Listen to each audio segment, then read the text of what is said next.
Portions of the program may be unsuitable for younger or more sensitive viewers. Viewer discretion is advised. Disclaimer.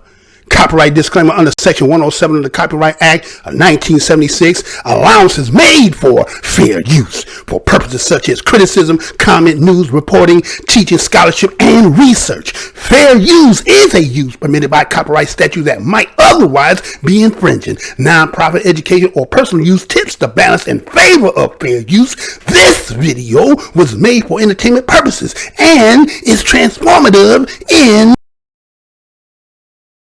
Only one black juror was selected to decide a case that Arbery's family supporters have called a modern-day lynching. Gregory McMichael, his son Travis, and a neighbor, William Roddy Bryan, faced 9 counts each, including murder, aggravated assault, and attempted kidnapping. Now, after questioning hundreds of potential jurors in a county that's about 26% black, 11 white and 1 black juror selected. The defense using its legal challenges to eliminate 11 potential black jurors from the jury pool on the final day. This court has found that there appears to be intentional discrimination. He added, Georgia law prevents him from taking action because the attorneys gave reasons other than race for the dismissals, like insisting the prospective jurors could not be impartial. That's really what the court is to decide. Are those race-neutral explanations that were offered, are they satisfactory? And in this case, the judge said that he did find them to be satisfactory. Disturbing to find out that we had 1 African American versus 11 whites. Do you still think you'll get justice? I do think with the evidence that the state has.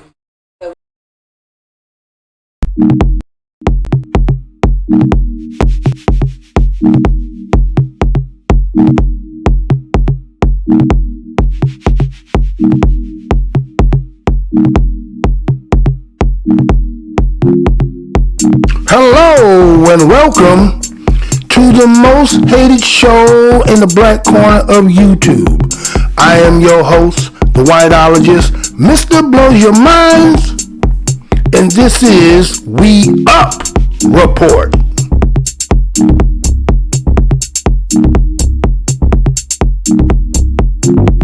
We Up Report is to bring news, articulate, transmit, communicate, insinuate, develop, investigate, decode, unveil, spread the news, whether it's by news, video, website, or quotes from publication. As I articulate this information, as to the creative universe be here, heart, soul, mind, and spirit. Because why? The truth don't need no partner. As a descendant of the greatest people who created this land that you call the United States, we today in the present generation, we give honor to our ancestors. You know what the motto of my show is? I'm never gonna tell you what I heard. I'm only gonna tell you what I know.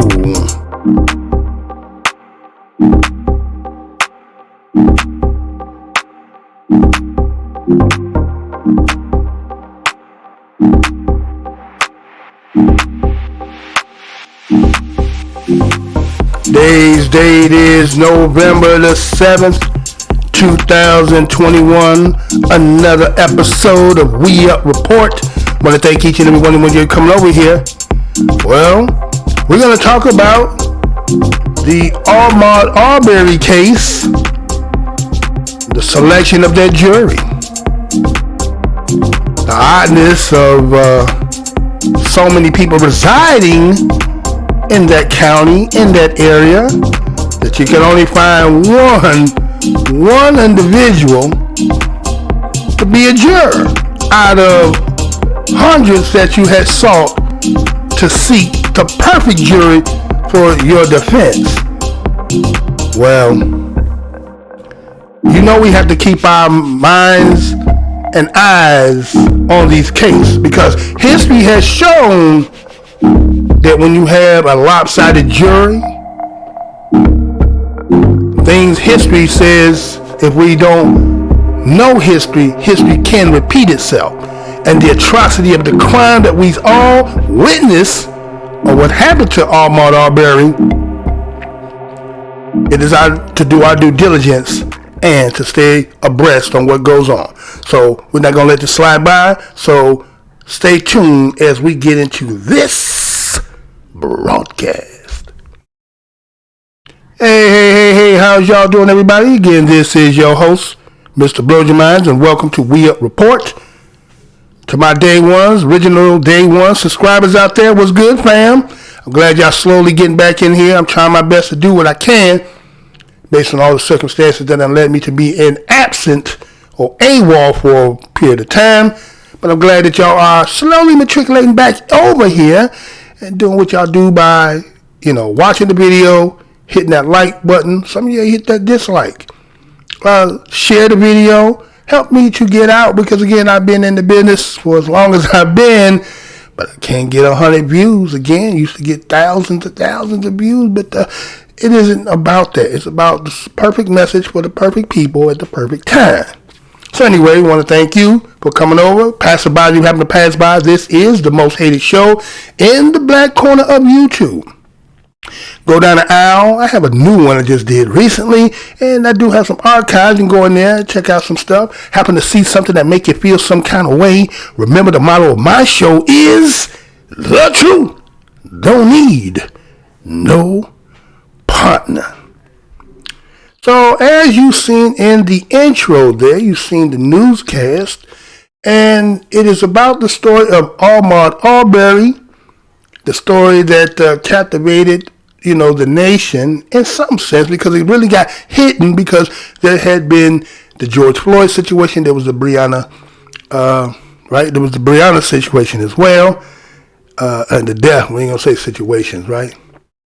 And then Ahmaud was actually in between and kind of got a little buried, and then it fell out, and then people seen what we seen, and they really had tried to bury it through the process, but social media revived it because, again, where is the black media for, again, the grassroots? The so-called lumpen protests, the ones they say are the useless eaters.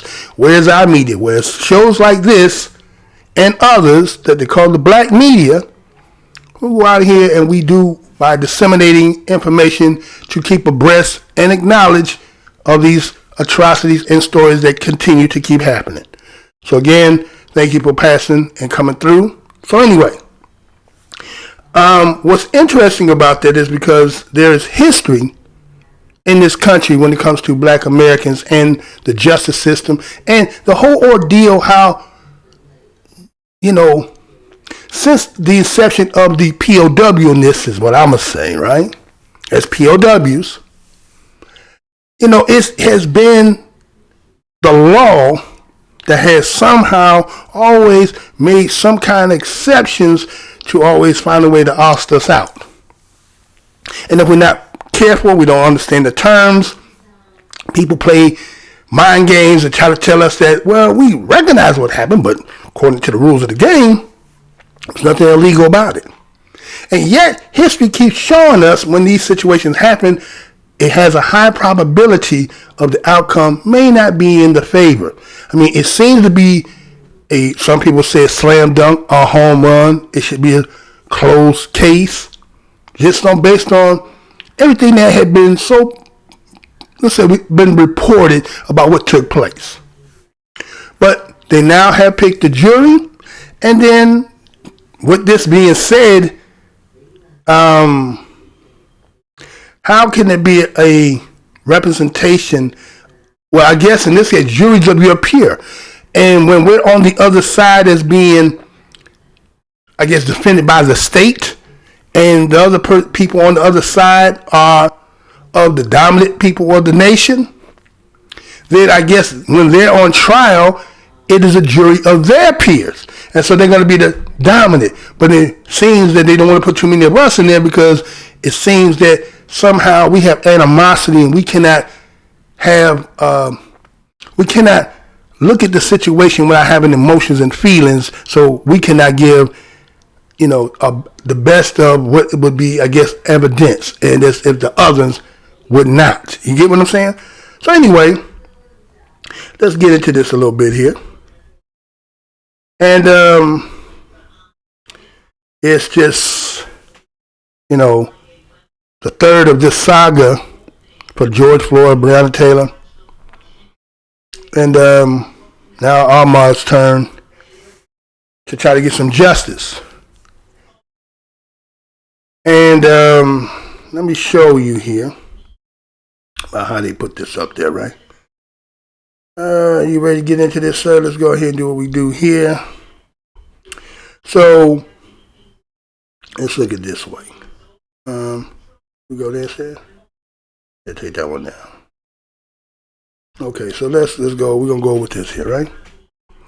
So according, it's talking about how judge in trial of Arbery slaying says nothing he can do about 11 white people on jury of 12. Let me say that again.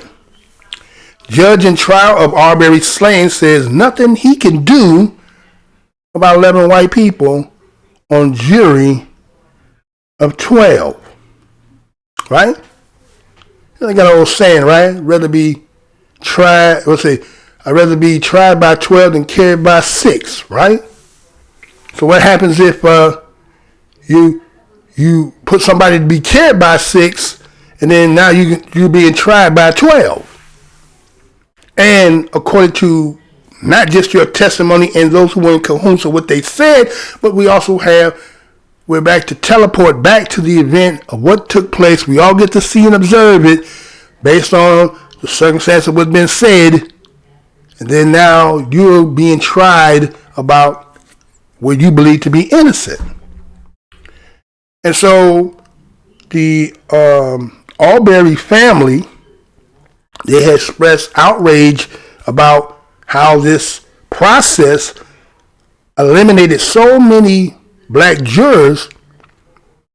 And again, on trial is 3 white men saying they're being accused of killing Ahmaud Arbery.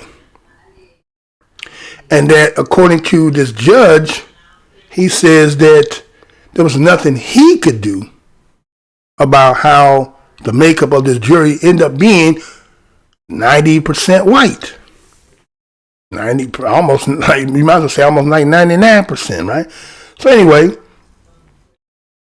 so the judge of this Superior Court name is Timothy Walmsley. And he did say, as you heard in the intro in that clip, he talked about how it appears to be intentional discrimination, right? Appears. What part in the law helps when you say appear? Right? Appears, this is like your opinion, right? Your assumption. But as a legal, it's just good for those who are listening to make them feel a little comfortable that, yeah, I believe it was, as if he himself did not have the decision in determining whether this was or not. Again, right? Am I right? Am I wrong? He's the judge. And then if he can make the statement that it appears to be intentional discrimination, you're like the referee in football, you're like the referee in basketball, you're like the referee in soccer. You understand? What is the official capacity of the judge who is to officiate whether what is admissible, right? Permissible. What are the rules and regulations, right? And is it me, or maybe is it the discretion of the judge is whether it can or cannot, right? So if a statement can be made that he believes it appears, so I mean, it looks like that. So is this kind of wordplay to, kind of poke the bear a little bit, poke us a little bit for those who are emotional? Poking, well, it appears to be. So anyway, there's 11 jurors and 1 black person.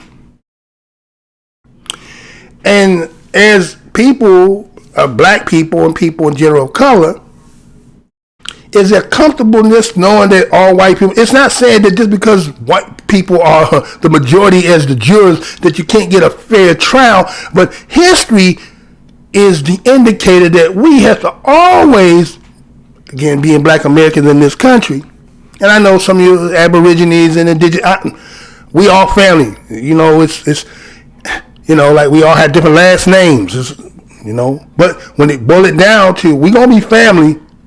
For those who, very meticulous about, what is this black? There's no country called black in status of law. We're going to look at this particular video, and we're going to determine about how y'all always talk about this law and how this law has been, in many instances, never been really fair. Whether you Aboriginal, Indigenous, Black American, Negro, whatever you want to call yourself, right? Okay. So one of the attorneys, or the family attorneys, will say like, this individual never is like in the courtroom, right? Benjamin Crump. Now he has been quoted about saying again, justice being denied, right? He is this like, he's like the Jesse Jackson, Al Sharpton of attorneys for families, right? He's that name that will be synonymous when situations like this happen. They go, somehow he gets there, right? But he is said again being denied justice. It's like every time he's taking a case, it's always that way, right? And he himself, according he is quoted as saying, that it's outrageous that black jurors were intentionally excluded, okay? And what he believes, and many people who, again, as it appears, and when we see what we believe to be justice, and we see that there's a majority of these people here, and again, we don't know the individual, their heart, mind, and spirit of who they are, but sometimes under situations that we are in and the cause and effects, sometimes, matter of fact, a lot of times, when you have witnesses that are black versus people who are other persuasion, it seems like they want to make it about black people only will lie for black people. Like other people of other nations and other persuasions don't lie for each other. But it's very, it is, you got a black witness? Was anybody else? Like, you know what I'm saying? So the stigmatization that has been labeled upon black people and can't be truthful. So, so now we go say, well, with being a juror, that we can't tell the truth because we're emotional. Because of the history of the dynamic between black and white, you cannot really assess the situation. You're going to be tied up in emotionally tied up about the race and about the dynamic of black and white. And so your justice or your truth will be clouded and mess with your emotions. And we don't think that you can determine something truthfully. But what about on the other side of the table? You see, you have the benefit of the doubt, but this person, we as a group, are not getting the benefit of the doubt because, again, who created the system, right? So, but he has been Crump saying he believed there's an imbalance in the jury, and I think anybody who would be in this situation, but Ahmaud Arbery don't get to sit there. He is already, no longer existing, demised, based on the ordeal. So the people who are being tried is trying to find the best representation, trying to get the best jury to try to somehow turn what we all seen into self-defense.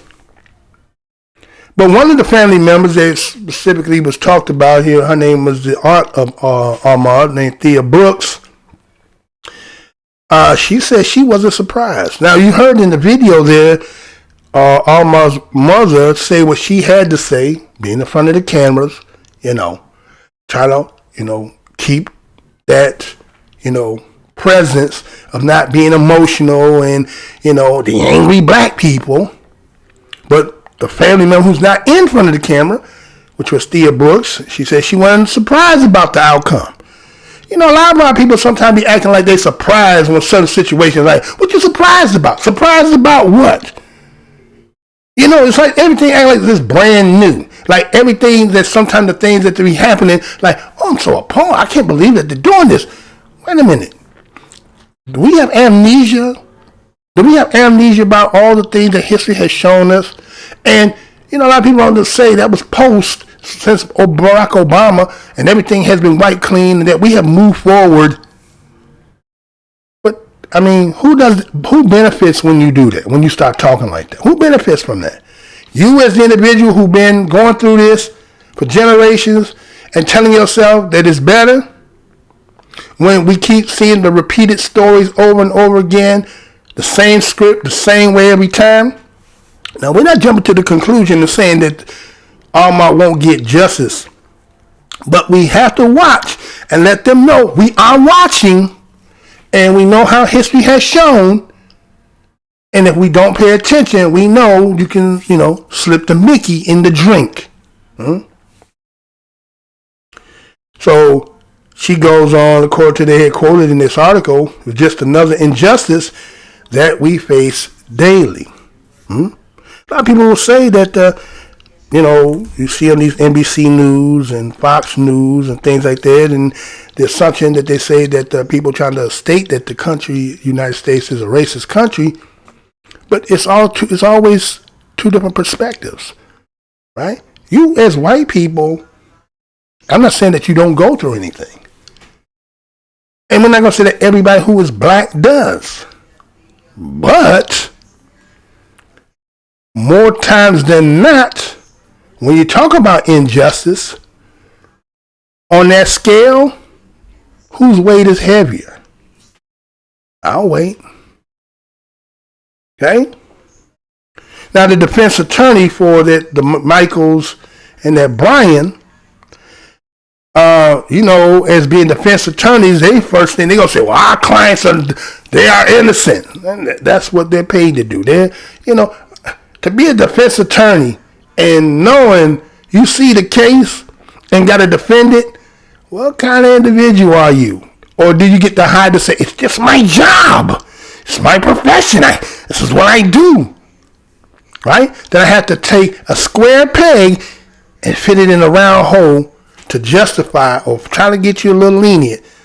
And I guess the best attorneys are the ones who can do that, who make that square hole in that round peg, regardless to what the evidence show, what the video going to show. I'm going to spin it in such a way that I'm going to even discombobulate you that you're going to say, well, maybe he's right, right? And to be a defense attorney, you know what I'm saying? You're a special kind of mug, right? You're very special, right? Anyway, teach those who that choose that as a profession. But he said they committed no crimes. All that what we see, what we done heard, he is quoted as saying that. And guess what? There's no sweat off his back if they find him to be guilty, right? He just said what he said because that was part of the job to try to get them either lesser charge or no charge at all. But there's nothing on him. Maybe he thinks that, or he or she thinks that when they do that. Does that somehow, being a defense attorney, knowing that the situation that your client is in, and then you can say, well, I'm not going to take that case, right? Or if you choose to take it, do you also carry the burden if you should get somebody off for them not doing what everybody know what they did? Do you carry something? That's what I'm asking from a spiritual part. For those of us who believe, there's something greater than and so forth and weight and balance. Do you carry, or can you get the shine off and say, well, that's just my job? Is there accountability on you, or is it just a profession? And so, according to what their whole defense is going to be about, is they suspected a burglary. And again, it was recorded from inside. And again, they want to use under construction. And then they want to use the terms like, well, Travis McMichael was fearing for his life. How did he get himself in the situation? One, was it your house? How do you get yourself involved in a situation that had nothing to do with you? And where was you prior to? Because I remember hearing one time they talk about the gun in the truck had got stolen. And they associated that this person who is jogging maybe had something to do with their gun. But it had nothing to do about this originally about in that, you know what I'm saying? So what I'm saying is, this is what I'm trying to say. There has to be another individual involved in this. Let me say that again. There has to be another individual involved in this. Why you say that, Mr. Mrblowsurmind? Well, If you go back, and we should have had put that video in here. If you go back and when you see Ahmaud go into the unconstructed facility or dwelling of what they were building, he goes in. He's in there for about maybe a minute and a half, 2 minutes, maybe 3 minutes. Comes out, you see him run. They fast forward it, so it's very hard to see him come out. But you see somebody had came from, there's a side street that walks up, sits there, gets on their phone, and then Ahmaud is running and jogging. Now, who was the original individual who seen Ahmaud Arbery? There's another individual. There's another individual out there who is seen to be like has nothing to do with it. So based on that initial call is going to be the cause that end up being the effect. Get what I'm saying? Because how was the person who seen him made the call, and then these individuals, the Brian and then the McMichaels are now, Brian is following and McMichaels and them is coming after that. So there's another individual out there somewhere. Okay. So based on all that took place, again, Ahmaud is not having the right to be defending himself because he's assumed to be guilty just on the premise of him running and being black. Right? If you say burglar, again, what was he carrying? What did he have? Was it in his vehicle? Was it in his bag? What items were stolen? None of that. None of that. But they say they committed no crimes. Again, as I did the story before, for those who might have seen it, they're talking about, well, you know, we're going to use a civil rights law about citizens' arrests. They want to go back to 1865. And that's how long that had been on the books. Ain't that something? Something was around for 165 years. Oh shit, really? 166? Really? In 2021, right? 166 years. And we'll use that as our defense. And then you just finally change it based on the situation that happened with Ahmaud Arbery. Okay. So again, going back into this jury process, and then you know what I'm saying, the defense, they want to say that it was nothing because he was grappling with the shotgun. Well, yeah, if you approaching me and I don't know who you is from Adam, and it's two of you, and then there's another car behind me, and all of you are closing me in on me, I don't know what's going down. But I know one thing, I am finna protect my life. So was, again, just like the Trayvon Martin situation, your assumption about what you thought was wrong. And because you were wrong about it, does not Trayvon in his case had a defense? No, they said no. So is that what they're trying to do again? Ahmaud didn't have a right to defend himself? Well, we're going to stay tuned and we're going to watch more of this. But anyway, so we see the seating of this nearly all-white jury, and people who are observing and watching this trial, and based on what this judge, he said, well, it does not appear to be a violation of the jury selection process. Because why? Wimsley, again, who is the judge, right?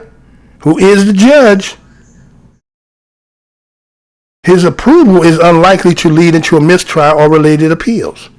Now remember, he said it appears to be discrimination, right, by not selecting the jurors. But it was his decision that made the approval to move forward and approved everything according to, as I'm going to go in more to, we're going to get into what was said and what was done in the process according to what they report.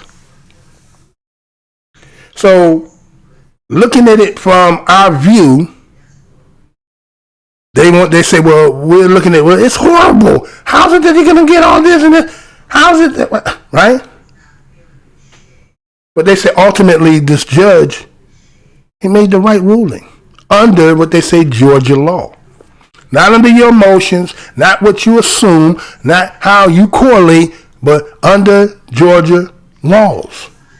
This is why we, as black people, in the parts of politics and getting into legislation and stuff like this, because things that have been used against us through time are still on the clock. They have not been removed. And when certain situations that we get ourselves involved in or happen to fall victim of, these things are still sitting there, again, as a defense attorney who is trying to, again, defend a client, will use everything in this repertoire, everything that's on the playbook to get them off. So that's some fat to chew on. Okay? So trial attorneys, according to how the game, right, and that's basically what it is, we have to always understand how the game is played, how the game is moved. You know, you cannot be a great player no matter what it is, if you don't understand the ins and outs. So according, the attorneys are allowed to reject potential jurors. The term that they use when they do this is known as peremptory challenges. Let me say that again. The term that is used by lawyers or attorneys when they want to reject a potential jury is called peremptory challenge. Now, a peremptory challenge, I am not a lawyer. Let's make this clear. I'm not a lawyer. But this is what they defined it as. Objection to a proposed juror made without reading without needing to give a reason. Let me say that again. Peremptory challenge is objection to a proposed juror made without needing to give a reason. So, you don't have to have a reason. I'm going to use peremptory challenge. Okay? And so now, prosecutors and the defense can now take turns in eliminating people they don't like or virtually any reason. Now, they both have the option to do it. Okay? Peremptory challenge. That's the term, y'all, that they use. That is part of the game. And I'm going to show you some correlating other things when they talk about in law, how that same thing happens. A lot of times we don't be understanding. And so accordingly, hold on.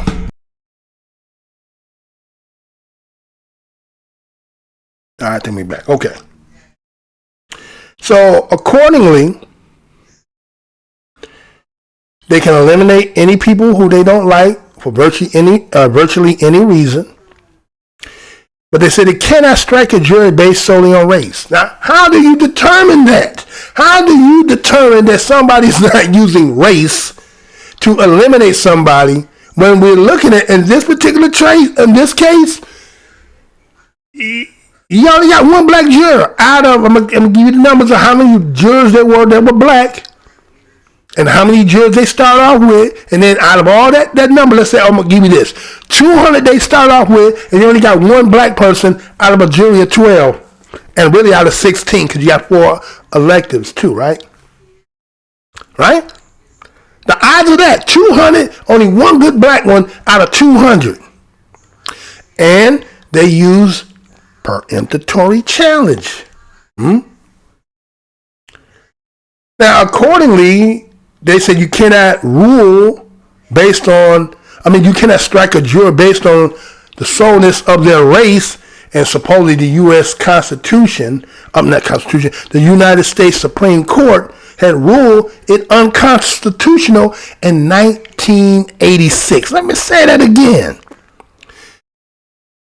According to this game of peremptory challenge, you cannot strike a juror based solely on race. U.S. Supreme Court ruled unconstitutional in 1986. 1986? What is that, like 30, 34 years ago? 35 years ago? 35 years ago. Keep that in mind. So 35 years from now, going back 35 years, and then once you get to 35 going back, it was all in the game. How could you determine that it depends? Okay, let's say in this situation, you have the person who's black, Ahmaud Arbery, who was deceased, based on the cause and effects, and you have 3 white men. So how they originally said they're going to use the Civil War and resistant arrests and citizens arrests and all that stuff, it would have fly just like they originally did it. They were like, well, okay, let it go, right? Because that was the rules of the game, right? We're not even going to get to go before jury. You had already, it was sufficient enough when it was brought before on the desk of the prosecutor, state's attorney. It's okay, go, right? So now you saying you had to put a rule by the Supreme Court, but let me show y'all something. Let me show you something that our esteemed ancestor once had said. Goes by the name of Malik El Shabazz, better known as Malcolm X. Listen to what Malcolm had said once upon a time. I'm going to play this several times throughout this broadcast, but listen to what he said real quick. And since the American man has used his press and over the textbooks and over all forms of media to make it appear that he has done us a favor by bringing us here and enslaving us, rewrite history or retell history. And since the white man can't dispute this truth, it's not hate to say that we were kidnapped and brought here, it's truth. It's not hate to say that we were Jim Crow, discriminated and segregated. It's truth. It's not hate to say that the Supreme Court, which is the highest court in this country, came up with a hypocritical desegregation decision 9 years ago, which they haven't enforced yet. That's not hate.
All right, we are back, right? So you heard as Malcolm X has said that how certain institutions and facets of this society, and even when you go to the highest court of the land, has been hypocritical.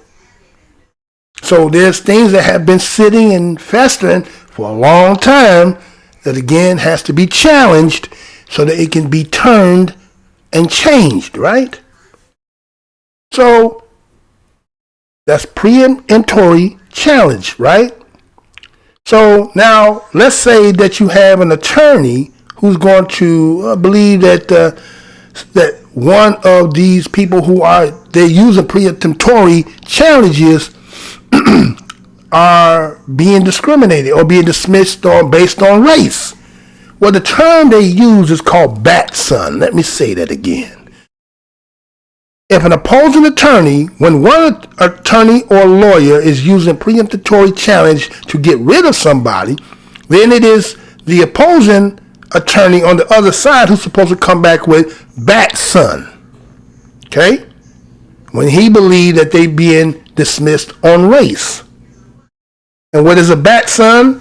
A Batson is a challenge made by a party in case the other party use a preemptory challenge to eliminate potential juries from the jury, right?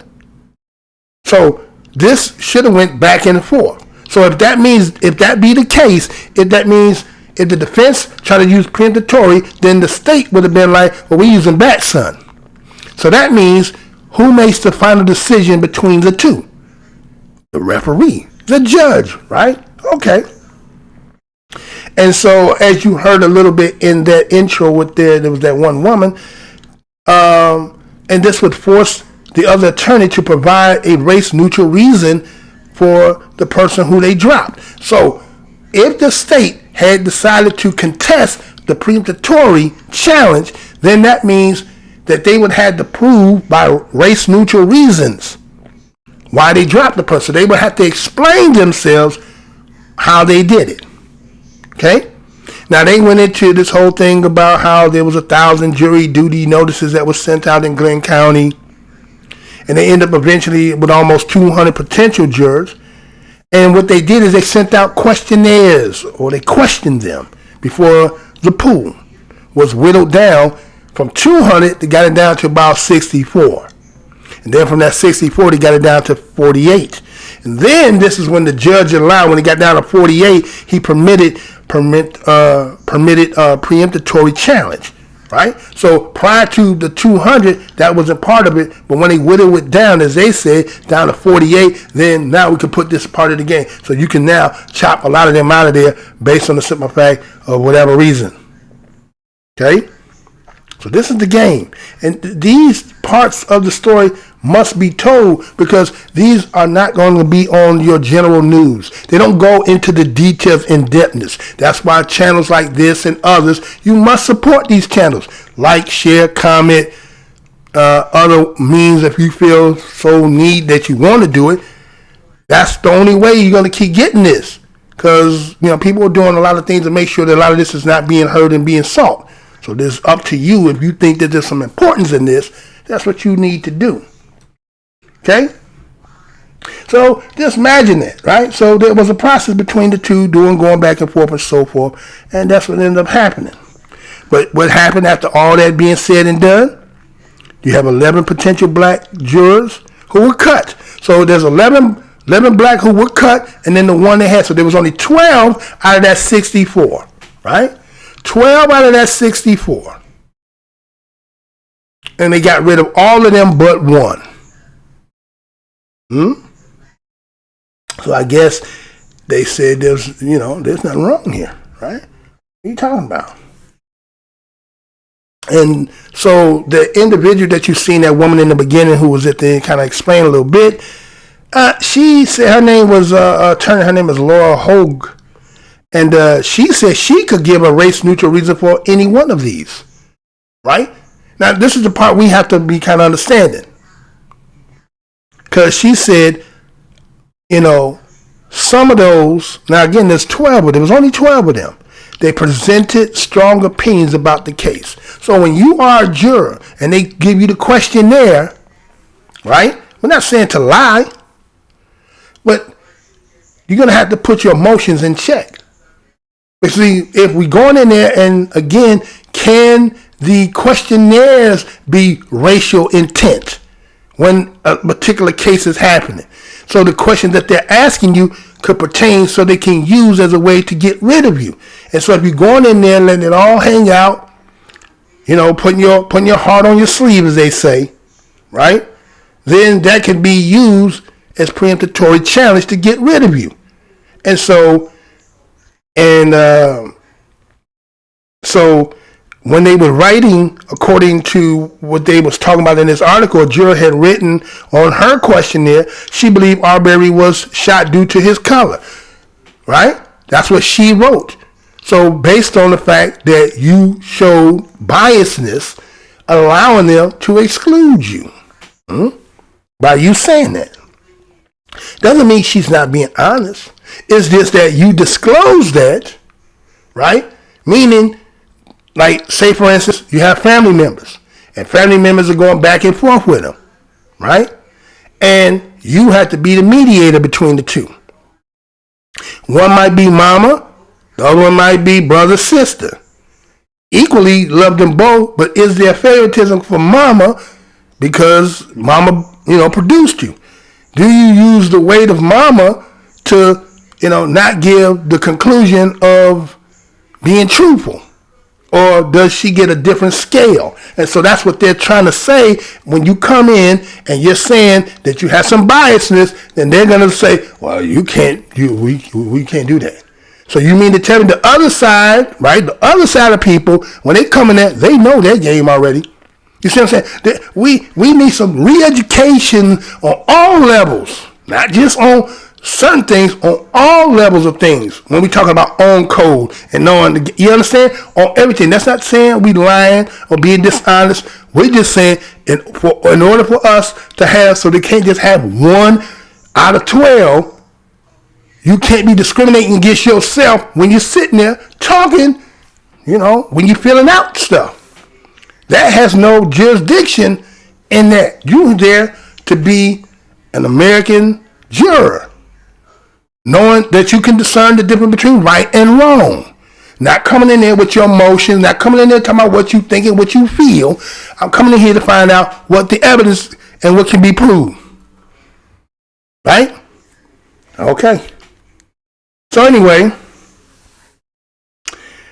and then the judge went on and said that quite a few of the African-American jurors were excused through preemptory strike. Now, wait a minute. An example of one person about what they wrote in a questionnaire, but again, preemptory challenge means they don't have to have any reason. So how many of the 12 that was of the 11 that was released were just on preemptory strikes? And then the defense side or the state side didn't contest it. Could that have been part of it? We're not in there.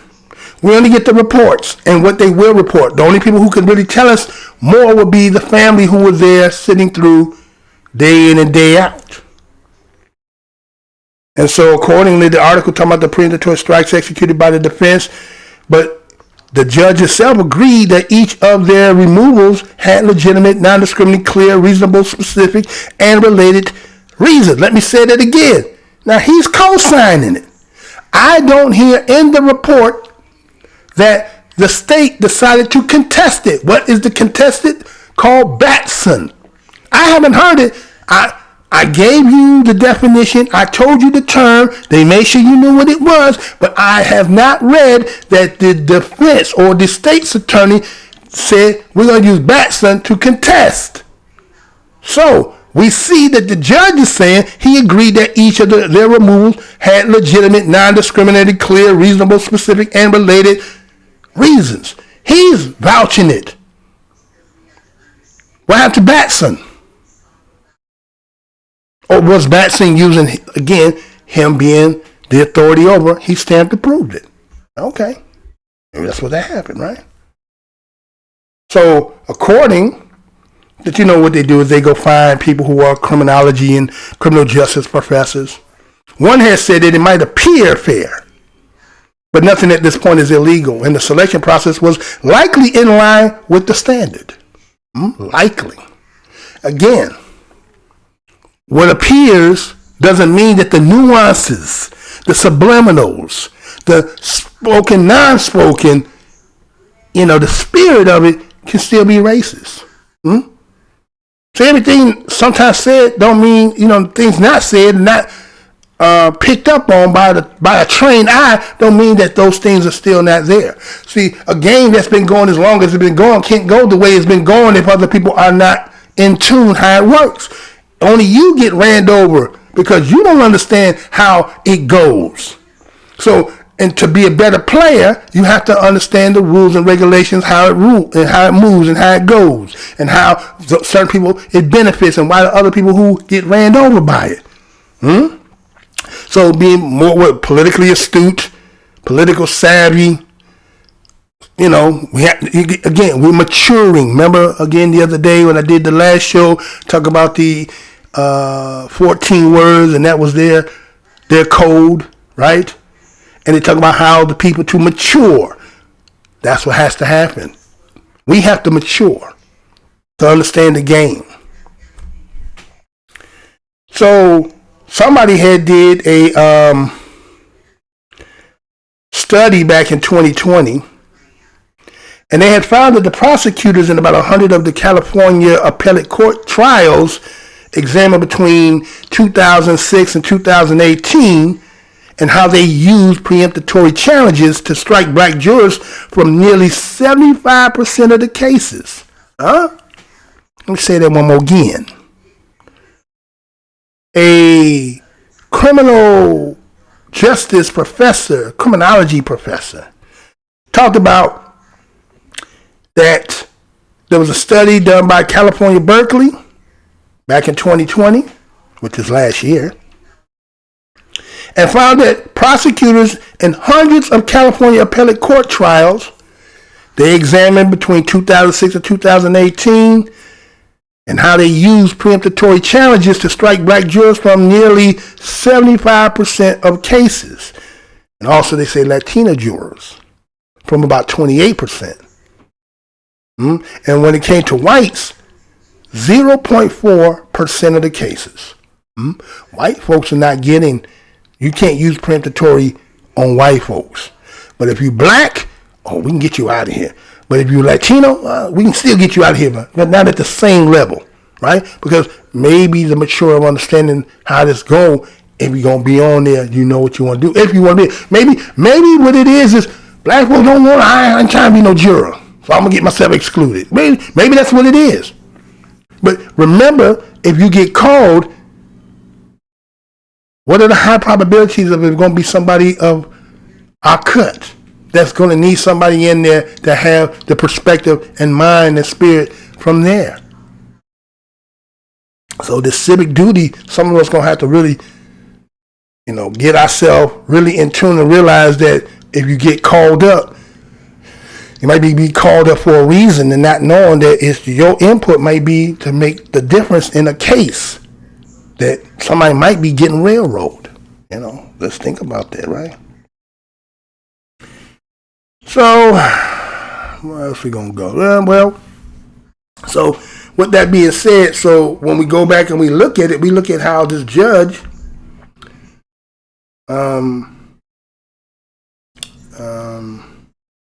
yeah, go ahead and put that up there.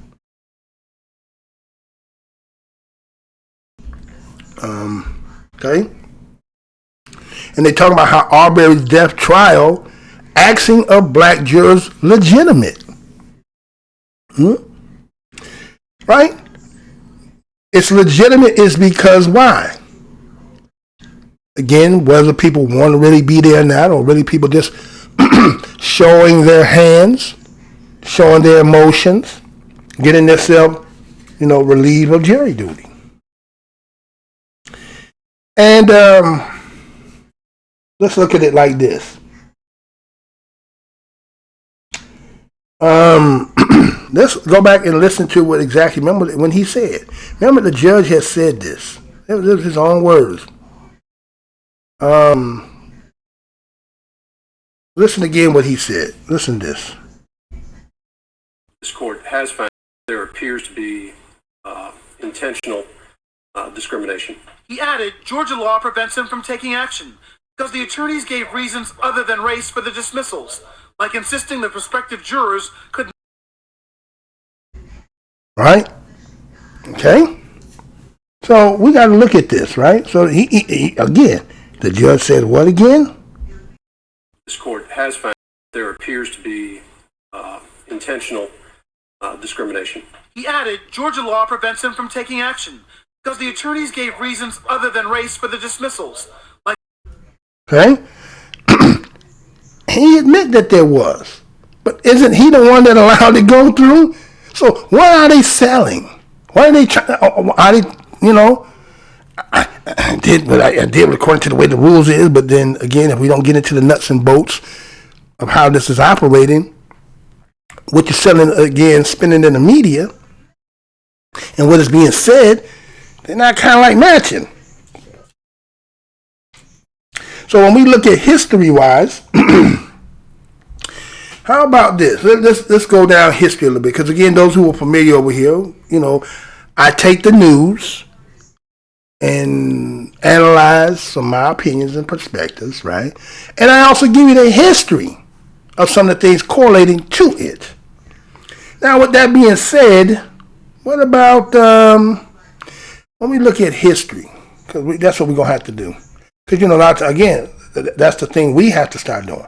We have to start learning how to get ourselves into positions of, history. Because the game lies in it. The stories of the history lies in it.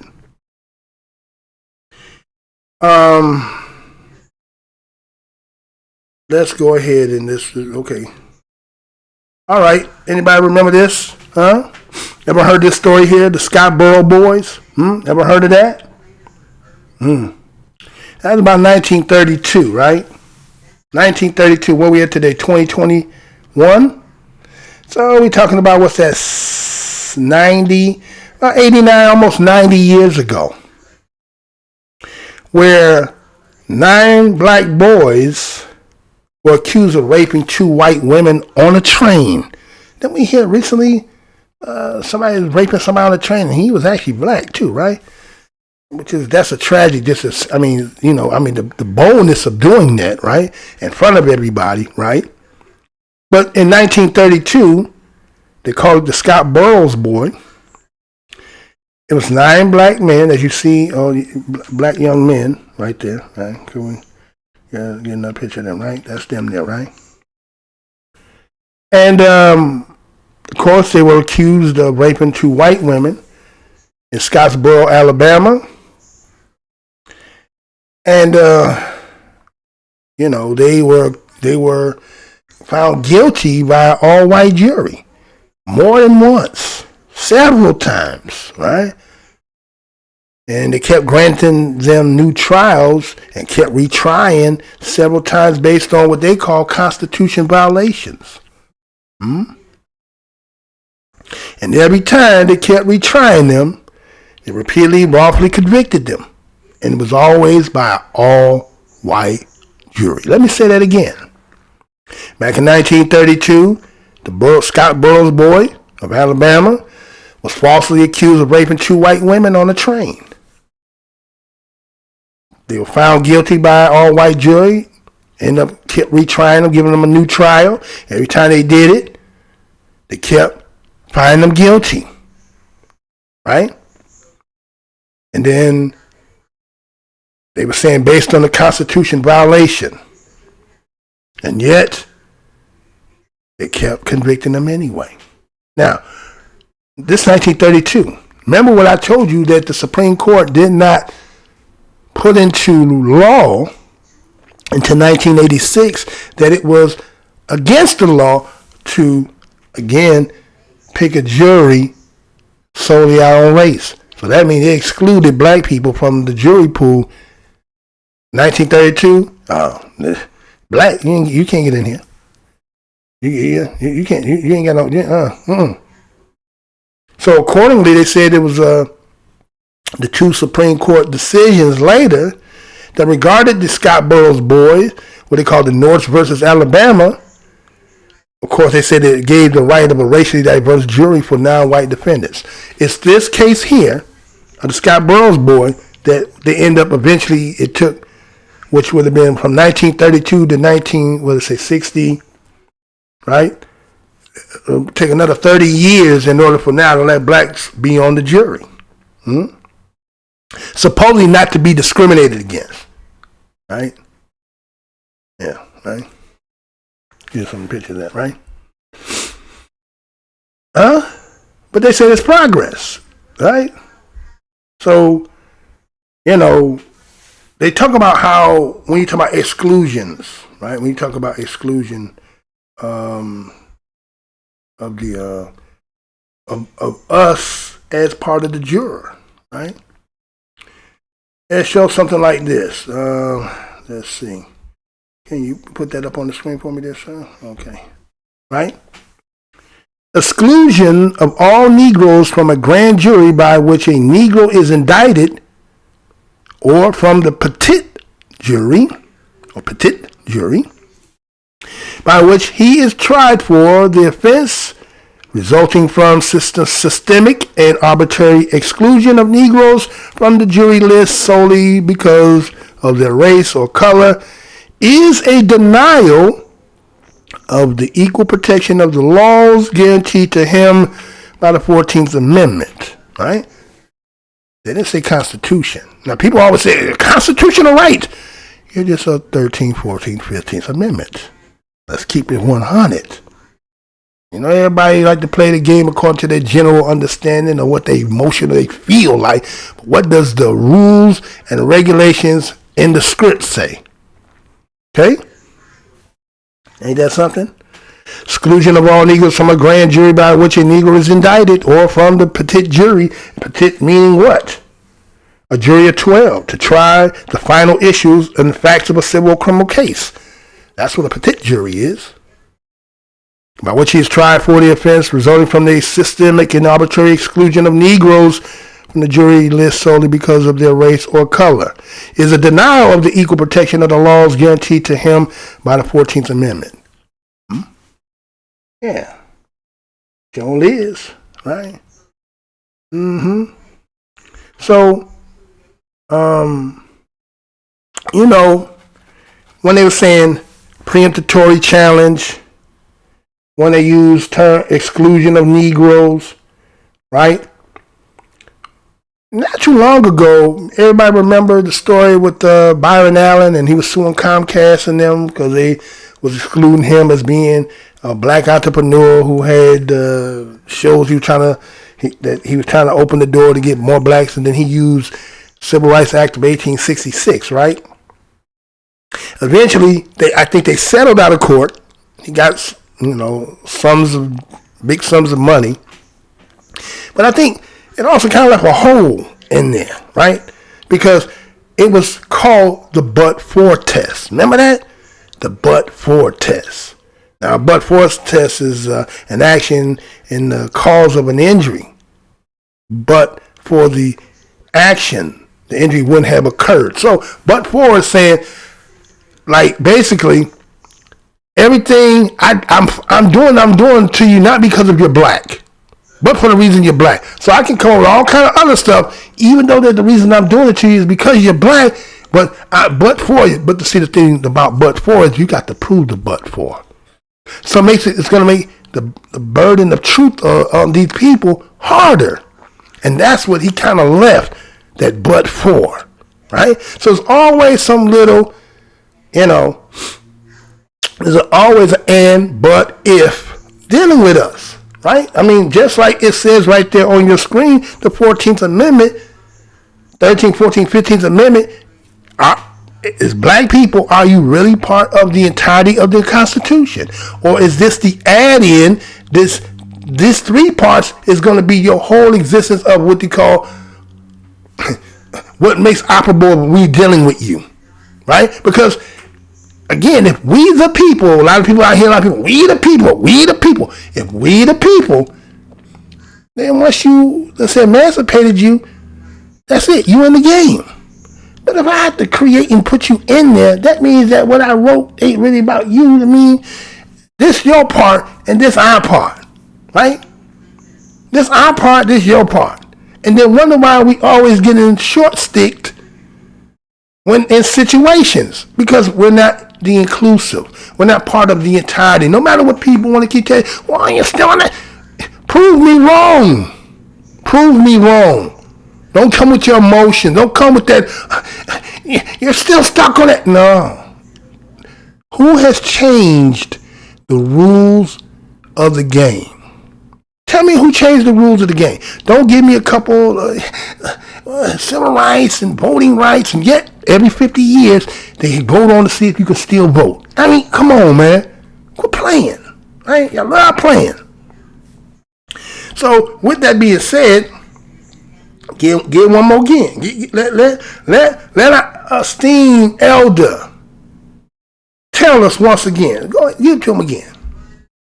And since the American white man has used his control over the press and over the textbooks and over all forms of media to make it appear that he has done us a favor by bringing us here and enslaving us, rewrite history or retell history. And since the white man can't dispute this truth, it's not hate to say that we were kidnapped and brought here, it's truth. It's not hate to say that we were Jim Crow, discriminated and segregated, it's truth.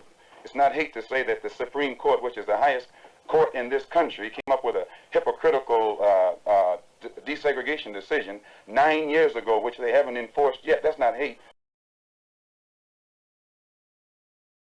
All right? So not hate. It's just telling it what it is. In order for this game to change in the way that you want to have for your prosperity, the children to come, there's some things we're going to have to focus on to make some changes. It ain't going to just be we all decided we are all Americans and holding hand, but the structure, the game, the instructions when you buy a brand new board game, you read it to figure out how you move with the dice, how many rolls it is, what cards, you understand? That's the part where we are maturing too. And I think people are seeing that. We're starting to show flickers of maturing, and I think that's scary to a lot of people. But that's just going to be their business, right? Well, let me just show you again, as you heard Malcolm X say, what about this particular story here became a movie? Yeah, I may here remember. Anybody remember seeing this movie here? The Denzel Washington played, called The Hurricane, right? Right? That was based on a true story, right? About an ordeal by a famed boxer from Paterson, New Jersey. It was back in about 1966, right? And supposedly he was supposed to have a shot at the world middleweight title. But on June 17th of that year, of 1966, the supposed had been a triple homicide at a Lafayette Bar and Grill in Paterson. Now, supposedly, Reuben Hurricane Carter and his friend named was John Artis, and they supposedly had been at a different bar in town. All right? Now, I don't know where this is. I didn't do the research to find out where the bar they claim they was in versus where, according to Lafayette Bar and Grill in Paterson was. I don't know if they're close in proximity or not. But according to what they had reported about the story, they talked about there was an eyewitness, and he described that the assailants of this triple homicide as two black men driving a white car. Okay? This is the description. 1966. Two black men in a white car. Okay? Nothing else.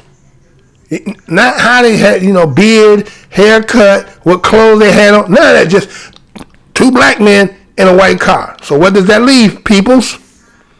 Anybody driving a white car and two brothers to happen to be in there? Oh, you finna get pulled over, right? We know how that go, right? So Carter and his friend get arrested on their way home. Why? D.W.B. White, driving with a white car, right? He just happened to be driving with a white car. Now again, some people say, no, well, okay, we get it. Two brothers, descriptions of the assailants, was two black men in a white car. So anybody who does, well, we suspicion to believe this, okay, fine. That could be the case, all right. And so the grand jury that they said they failed to indict him and his friend. And they failed is because they said the only surviving witness had testified that they were not the men who committed the crimes. Okay? So somehow all the surviving witnesses end up dying, and the only one that was left said they were not the men who committed the crime. Right?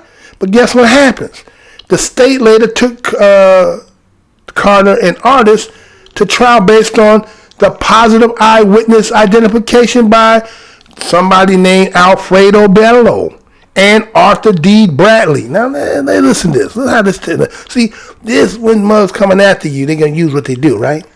And wait a minute, the person who eyewitnessed at the crime scene, who was the only surviving witness, testified that they were not the men who committed the crime. But the state ended up going after Carter and his homie, and then have a trial based on some positive eyewitness identification by Alfredo Bello and Arthur D. Bradley. They came up with a new theory of the crime. This theory that they came up with centered around race retaliation. Let me say that again. Let Mr. Mrblowsurmind, you trying to say that they went and got Hurricane Carter and his homie because two other dudes decided that they going to use this theory that they said, and it's based on the fact that they said the crime is around race retaliation. Yes, that's what they said, right? And they said, according to the prosecution, that Carter and his boy killed the three people at the white-owned bar because a black tavern owner in town were killed earlier that night. Wait. Oh, you got nobody to identify that they was there who originally said it. Now you came up with two other people who going to say that they did it based on retaliation because a white bar owner got killed based on the fact that somebody had killed a black one earlier. So listen to who they got this information from. Now Bello and Bradley, they were both burglars. And so in order for them to receive reduced sentence for testifying against Carter and his homie, which they later on revealed. They're going to tell later on, they say, well, you know, the state came to us and offered us a deal if we were turning in. So that means that somebody had a personal thing, had a chance to get somebody who had a name at that time, was a famed boxer, and was trying to put this on their resume, trying to propel their career probably, right? I got Hurricane Carter, I'm going to arrest him, right?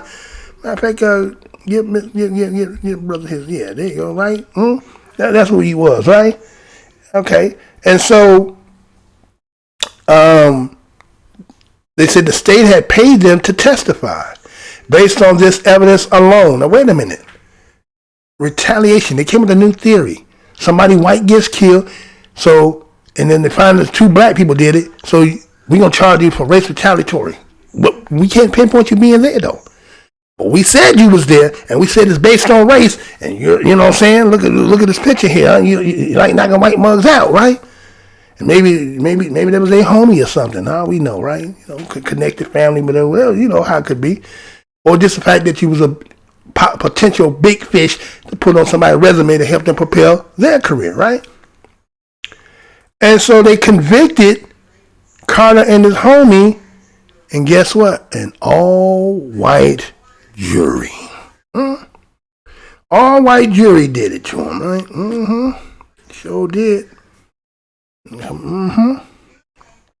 So back in 1974, the two that had originally said that Carter and his homie did it, they recanted their story.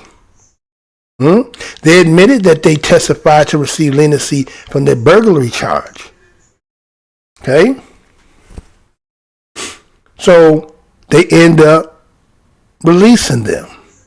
They overturned their convictions, and they were only free for about 6 months. So here it was, they beat the charge, and they still was coming after them.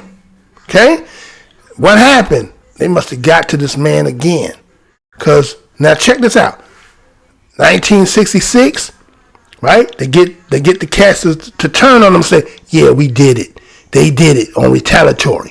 Then in 74, they come and say, they didn't do it, right? And then they come back again 6 months after they release them. One of the dudes who recant the first time comes back and recant off the recant that he recanted. What? You understand what I'm saying? He initially lies and said that he did it. Then he come back and said he lied and said, well, I shouldn't have said that we did lie. And then he come back and say, well, I lied. And then now I'm telling the truth. You know what I'm saying? And so the state convicted Carter and his homie again. See, when you don't know the history, y'all, especially you young ones out there, it's doomed to repeat itself again because you kind of la-di-da-di-da out here.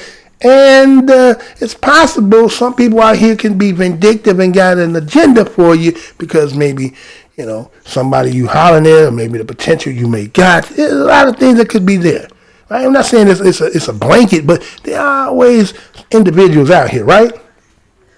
So, you know what they did? Somebody was so persistent in trying to get Hurricane Carter that they went to this homie this time and offered him a deal. Trick on your boy. Huh? Trick on your boy for us. Huh? Say trick on your boy, testify against us so we can go ahead and lock his ass up. But guess what this homie did? He stood up. Nah, man, I ain't doing that. Fuck out of here with that, right? So they end up eventually releasing his homie in 1976 for good behavior. But think about that. That was in 1966. So yeah, 10 years. 10 years for something they didn't do, but, tying them up, red taping them with the rigmarole, right? Hoping the possibility maybe something happened to you, then, whoever it was or whoever you pissed off or whoever was vindictive and envious and jealous of you and was trying to get you and put them on, right? So Carter, who refused to speak with prison guards, he didn't want to eat the prison food. He was not wearing the prison issue clothing in protest of his wrong conviction. They wouldn't consider him good behavior. I mean, is he supposed to? Is he supposed to? Is he supposed to be in there with good behavior? You wrongfully convicted me. You know you're railroading me in here. Whoever this cat is that keep prosecuting me, making me go through this, you can't give me back my time of life. Then you keep putting me before these juries and they're going to keep convicting me, right? So he ended up getting out, right? He still got out, even though they didn't want to give him good time for behavior. But what do you mean good time for behavior? Good behavior. He didn't do it. So they eventually released him. Can you believe that, man? Can you believe that? I think Hurricane Carter died in 2014, if I'm not mistaken. That he died back in 2014. But there was a movie made on his life, as we've seen with Denzel. Go back and show Denzel on that. Yeah, because Denzel ended up playing his life, right? And that's how we know about it, right? But, maybe people don't know the ins and outs like that. Let me give you some of the details of it, right?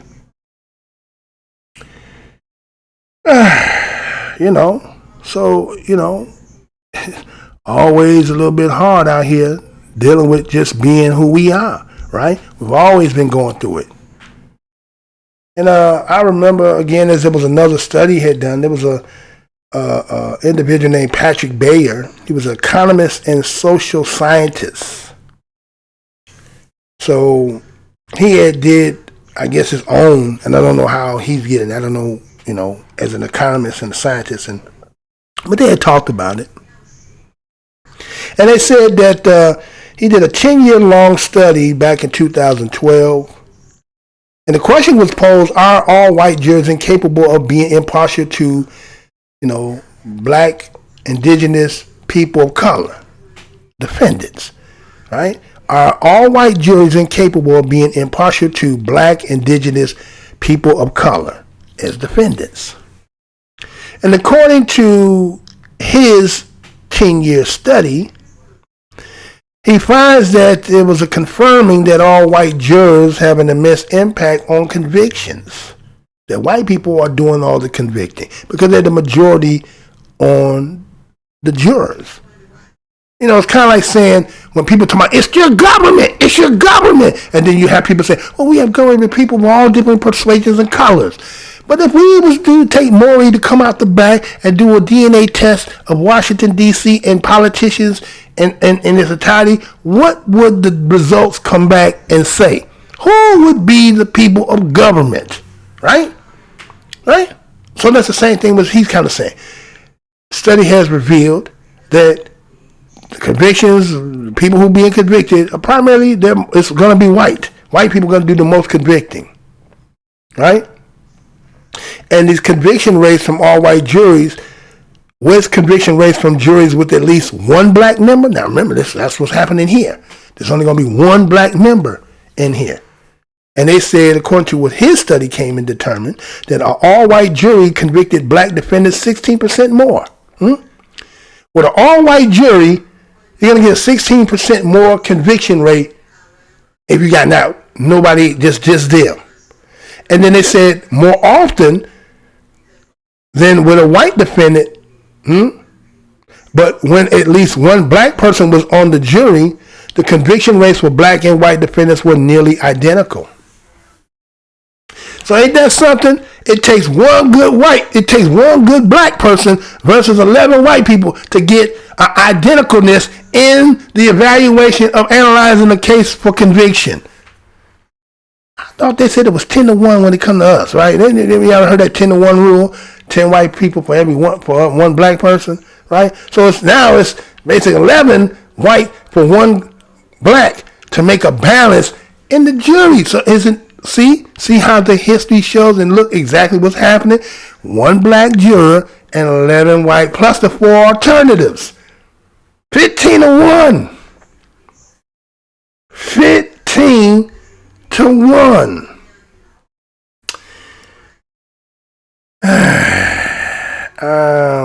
I'll take this and we be right back. Take this and be right back. Right. Do this, come right back. We'll be right back, y'all.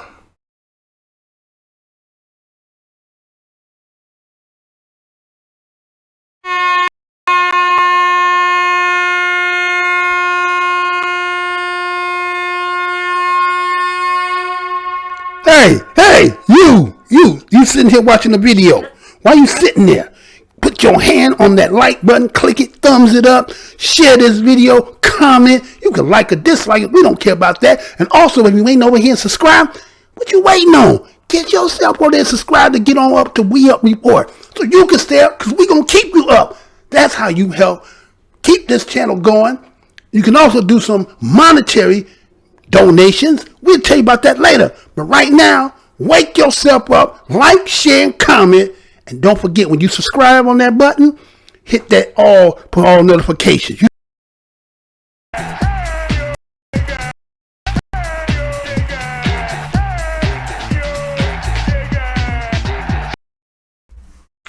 And we are back, right?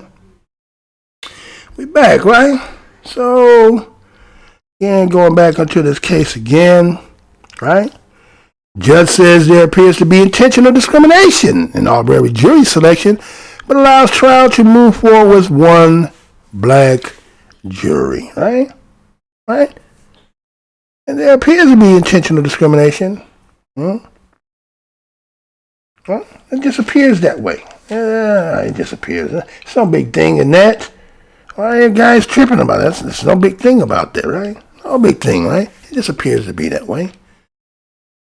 And so, again, when we look at the history and so forth, we're just going to have to kind of evaluate, look at the situations and say, we're watching, we're paying attention, we're not going to let this slide up under the door, right? Because if we do that, it's possible some things of history may repeat itself, and then we'll be sitting here, and then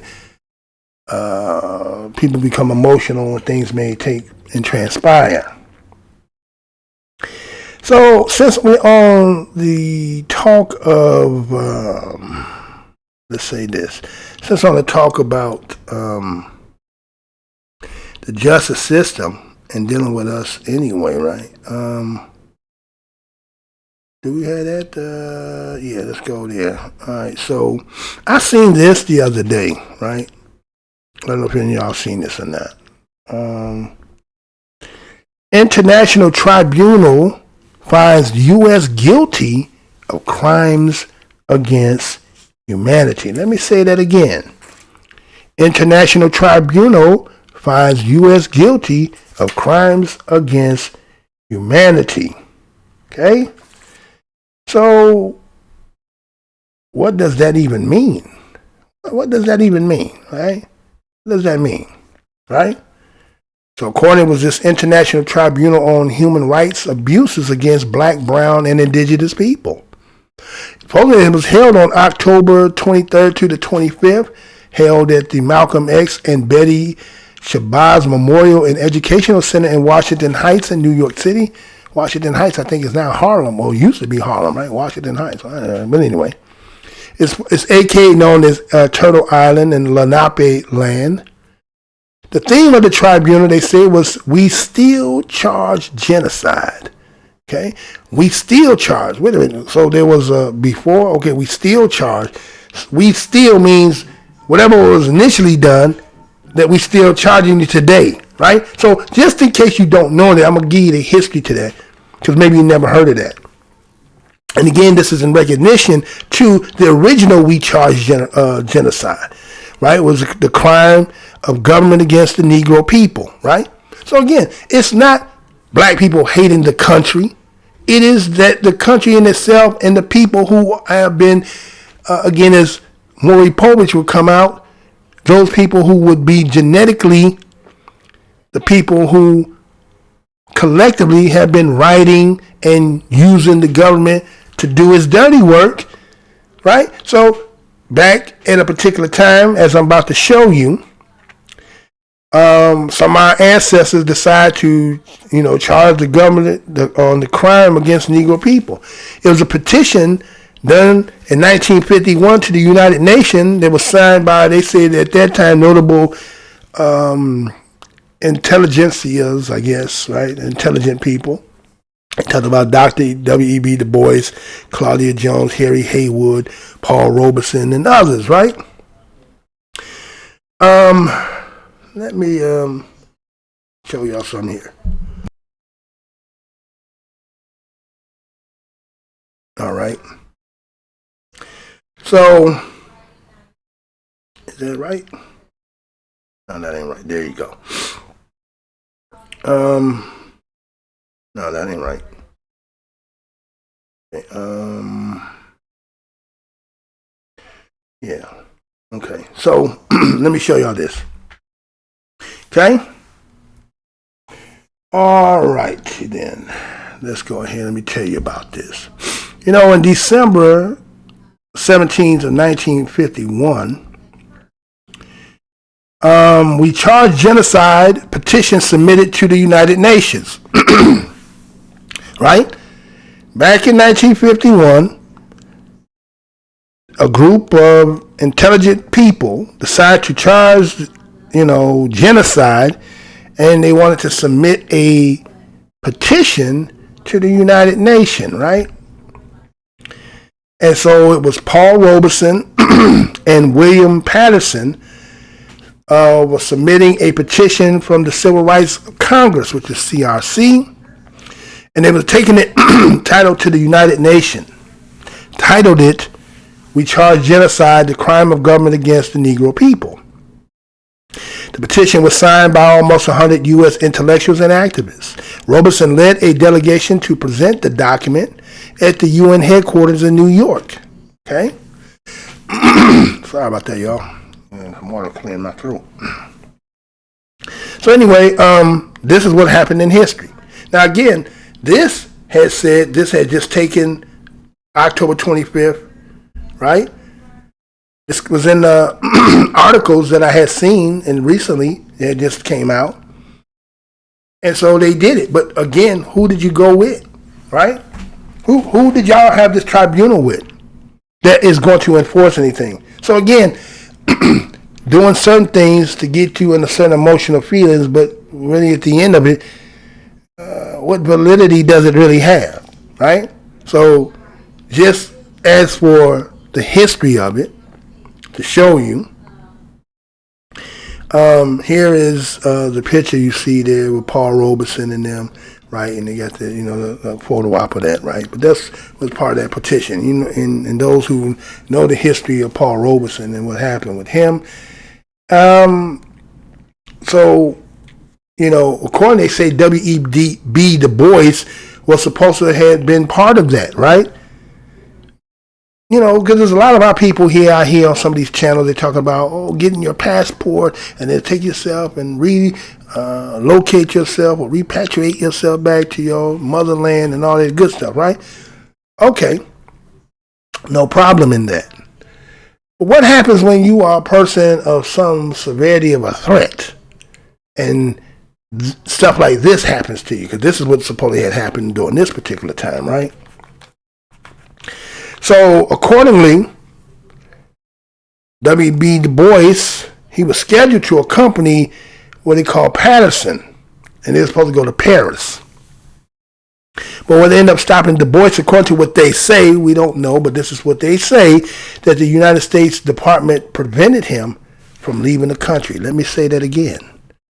W.E.B. Du Bois was supposed to attend presenting this charge at the, I guess, UN convention in Paris.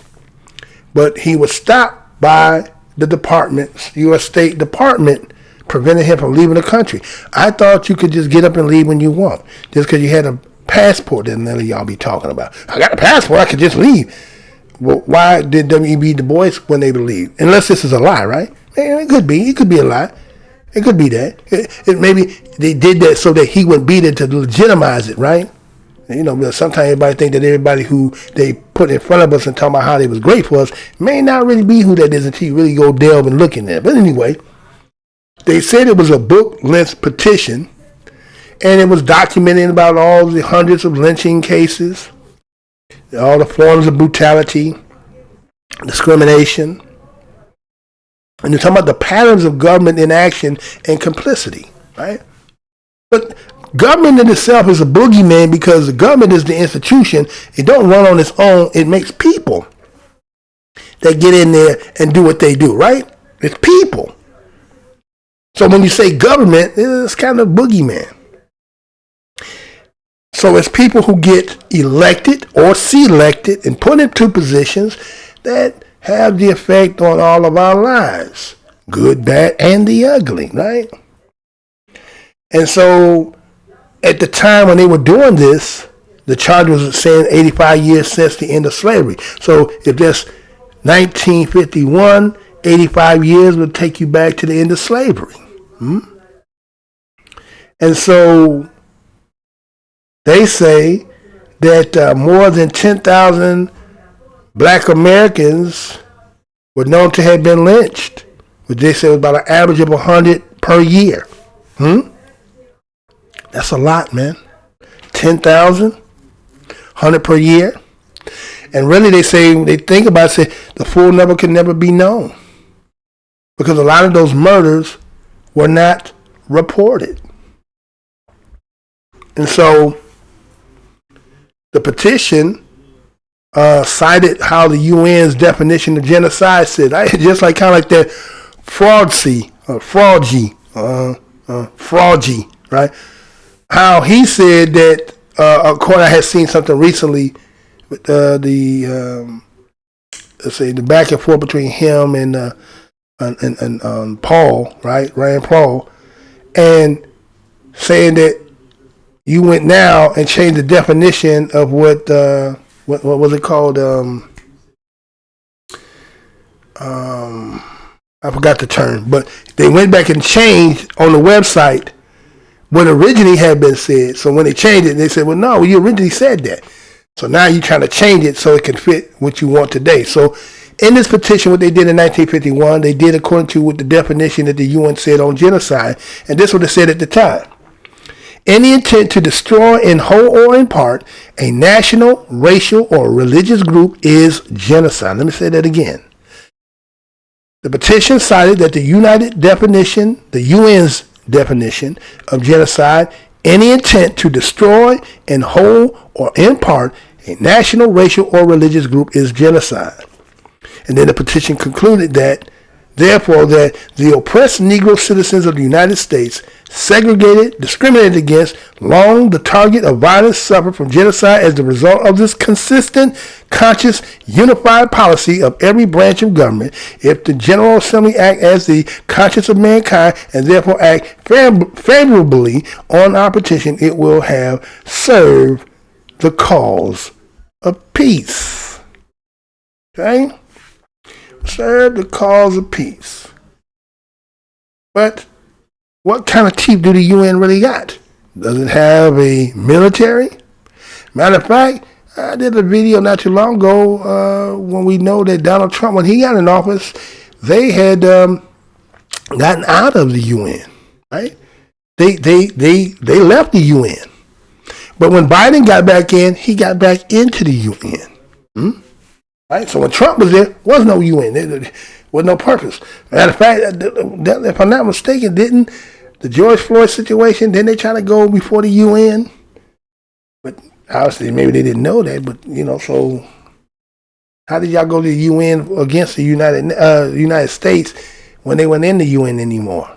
But I remember there was some back and forth that said you can't just leave like that. A lot of stuff that was going on. But anyway, when we talk about this 1951 one, it was during the Cold War, and it was raging. And so they said they used the Cold War as a deflected tactic to maneuver to prevent the United Nations from what they say formally debating or even considering the charge brought by the petition. The petition. So they said they were working behind the scenes and they were to prevent any discussion and whatever the petition by the United Commission on Human Rights. So they dwarfed all attempts to never get that to be heard. So again, the same thing when we talk about in these situations, how these courts and how these legislations have been orchestrated and manipulated, then, you know what I'm saying, sometimes the process that appears to be justice, what we think it is, sometimes it's just a rigged game. The game is rigged, right? And so it was a delegate that was on the United Nations at the time. He was criticizing Patterson for his, again, attacking your government. See, you trying to do right, but, sometimes people don't want right because they say you're attacking when, somebody doing wrong, but they don't want you to address that they doing wrong. So what they're going to do is reverse it, psychology, and say, yeah, you're attacking when you're being attacked, right? But don't make us look bad, because see, that's the whole thing. But there was something interesting that Patterson had said when they called him, or when they criticized him for attacking your government. He replied and said, it's your government, it's my country. Let me say that again. Patterson said, it's your government, it's my country. I'm fighting to save my country's democratic principle. What did Patterson mean by that?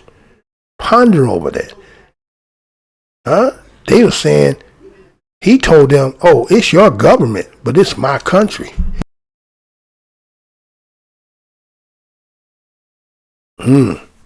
That's just something to think about. Again, people talking about untouchiness, indigenous, aboriginal, some saying black. You understand? So they see at the time that the media was very scant on trying to even coverage it. And we see how that happens all the time. Being that it's, ran and operated from the corporation's standpoint. And then what they end up doing is they start labeling the CRC as a communist front organization. See, now, just like they were talking about when Black Lives Matter, they were communists. They was even saying the fact that the people who were ADOS, that they were some Russian bots and all. You know what I'm saying? Anytime when you try to make somebody accountable and play the rules of the game, somehow it gets spin that somehow you are a troublemaker, an antagonist, and you're trying to label the country something that what it's not. It's kind of like, again, getting fraudy to admit, right? With all the evidence being presented to him, he's not going to never say it, right? Okay, but anyway.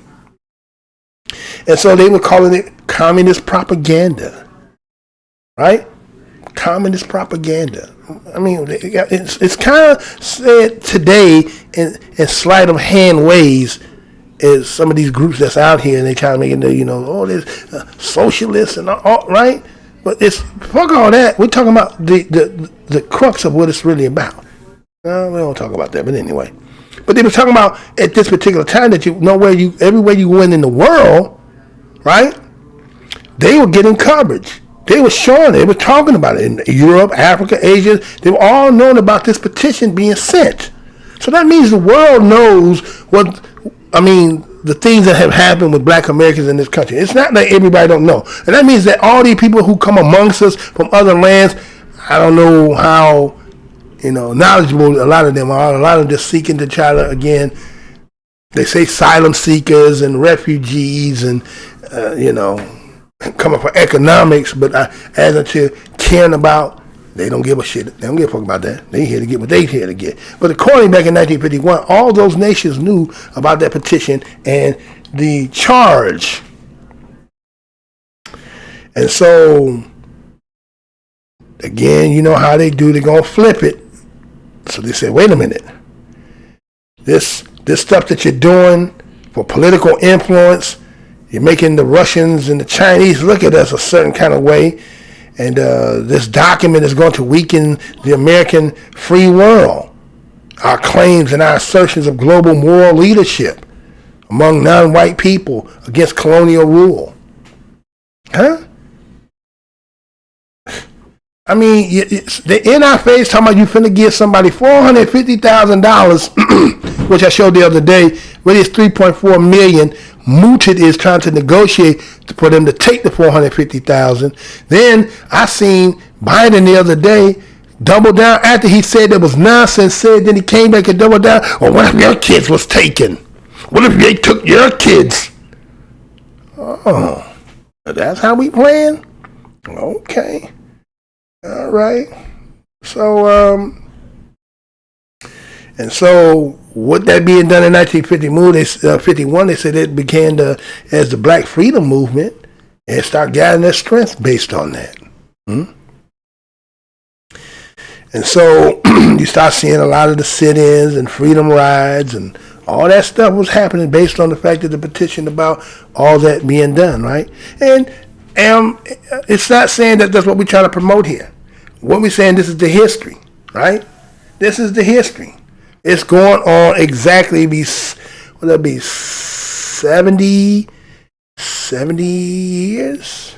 That's 70 years. Oh, December 17th, be 70 years of this. Be 70 years. And so what we see is that what they did is when Patterson, they snatched and seized his passport. When he returned back, it was said he can no longer speak to foreign audiences. And about the denial of human rights endured by African Americans and other people, he can't talk to nobody outside the United States. See, you're not as free as we think we are. Yeah, we see it in this black corner. You see how suppressed I am, right? What they did to Paul Robeson, they prevented him from leaving the country as well. Accordingly, harassed and persecuted him by the FBI for the rest of their lives. So sometimes you don't get a fair deal no matter what you do. You try to do all the things you can do, right? Yeah, you doing stuff right. But sometimes you try to rely on the system that they say that you get justice. But sometimes that justice is never the way that we in our minds look at it and think that somehow it's going to manifest that way. So, y'all tell me what y'all think. I just want to present a little bit of this information and news to you, give you a little bit of backdrop on that history. And it is what it is. Again, we're not here to promote anything as into hating our country, because again, like Patterson said, it's your government. It's my country. And with that being said, I ain't trying to destroy my country. Now, it may look like other people are trying to do that, but in this case, we love our country. You want what's entitled to you. Everybody wants entitled. When they're entitled to something, they want what's entitled to them. And so when you say that this is about justice, you can't be, rigging the game, slanting the game, and then still calling it justice. So sometimes they say the watcher got to be watched, right? That who is one calling themselves watching and being the referees and one administer, somebody they need to have a security behind them to watch them. It's like they say people who got millions and millions of dollars don't have one accountant. I got this account to watch that account, and I got that account to watch that. You understand? But what happens when you get to where nobody can't watch the watches? Then you get, no justice. So I want to thank each and every one of you for coming over here and listening to the video. Hopefully that you like, share, comment. Until the next show, y'all. Until the next show.